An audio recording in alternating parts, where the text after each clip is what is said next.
Hi, I'm Sean Gregory from Time.com, and we are here in Tenafly, New Jersey, across the Hudson River with Novak Djokovic, the 4th-ranked player in the world. And Novak is going to give us a free tennis lesson here on Time.com. Novak, thank you so much for doing this. My pleasure. Novak, let's talk about the serve. Obviously, we all can't serve above 100 miles an hour like you guys, but just talk to me a little bit about, you know, the motion, the angles of your body, throwing the ball up. Considering my case, I always try to toss a ball a bit higher. Tossing the ball higher gives you more time to involve your legs, which basically are maybe even the most important part of your body for the serve, including the wrist. It's very important.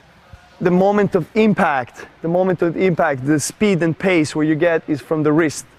You know, so acceleration from this part of the, from this part of the arm, from the elbow, and of course the wrist action in the end. And you want to keep your upper body as loose as possible. Are you ready? Yep. 125 down the middle.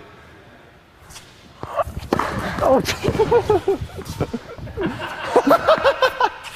Just walk us through your forehand and also, again, the follow-through. You know, I've heard all your legs should come through, you should twist on one foot. Tell me what you do. I start with the right foot, and if I have more time, I just try to follow through, because then I get more pace and, you know, more power in the shot.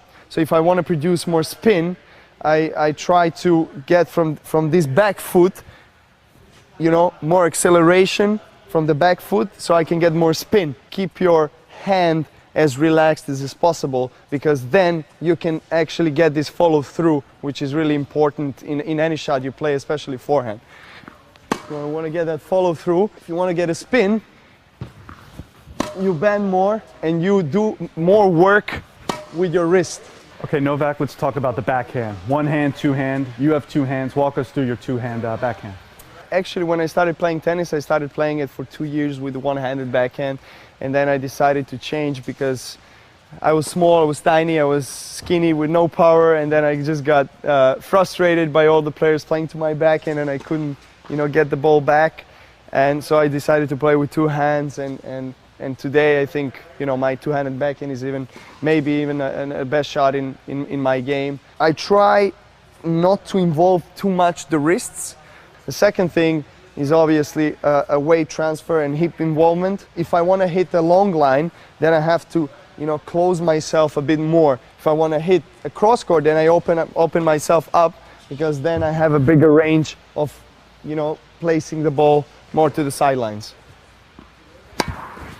People try to do the drop shot. They see somebody back in the baseline and they just try to kind of sneak it in there, and then they wind up hitting it 5 feet short. Can you just walk us through how you do the drop shot?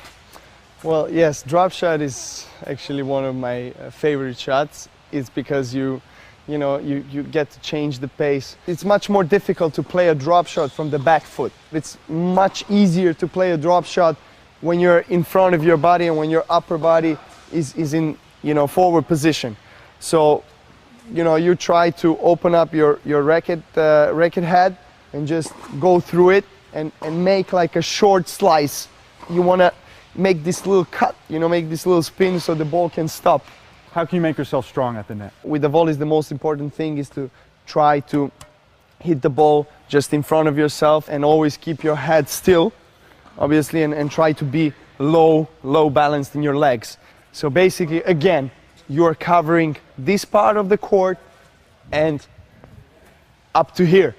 And you want to stay a bit inside of the service line, but not too much, because if you get too close to the net, then you give your opponent option to lob you. This is the natural and starting position for the tennis player from the baseline, from the volley. You try to keep your racket just in front of you, because from here you have this motion, this motion. If you keep it here, then it takes more time to lift your head up. So this is very important, to keep your head still and up. Beginning players, somebody makes a bad shot, the ball's up in the air, you're just ready to smash it, and you either swing and miss or hit it, you know, into the net. Just help us not make that mistake.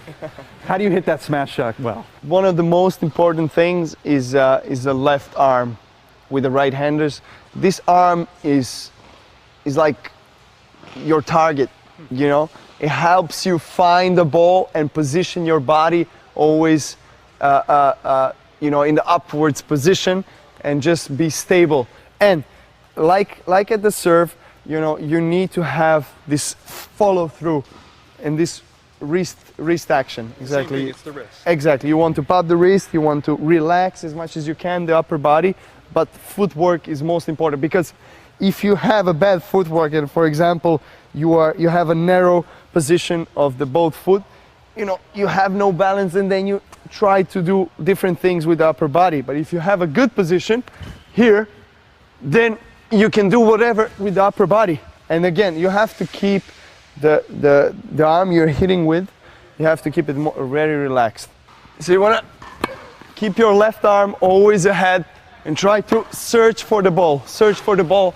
Keep your legs working all the time and finding a way to hit this smash. And you want to follow through all the time. Uh-oh. Trouble, one more. Exactly. So you need to follow through. Whatever you're going against, what are some of the basic things to keep in mind in returning the serve?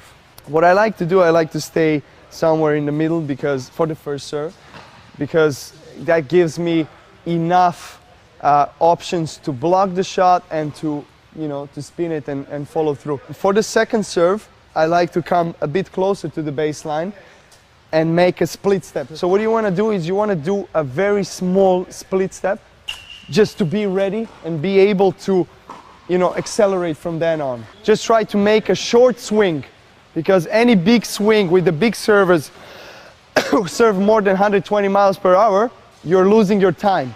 So you want to make a short swing and try to keep your upper body straight all the time, so you can get forward, you know, and be in the control of the point and being aggressive.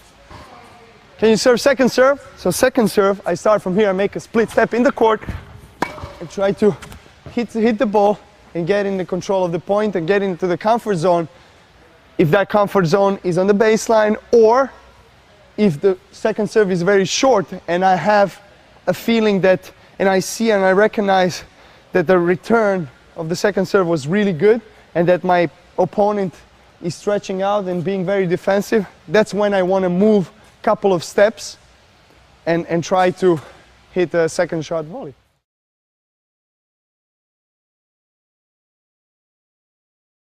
You're famous for your impressions. Want to give us any good impressions right now? Should I do it or not? I don't know. Okay, let's do John McEnroe, because we never did John McEnroe. 70s and 80s, they used to wear socks like this. You have to have tighter shorts. Exactly, and I'll just try to reduce the size of my shorts, and exactly something like this. John, you're never gonna forgive me.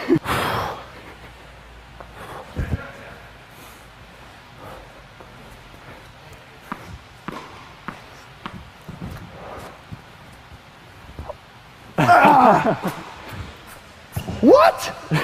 Oh, it was white? You cannot be serious! You cannot be serious! And things like that. Great.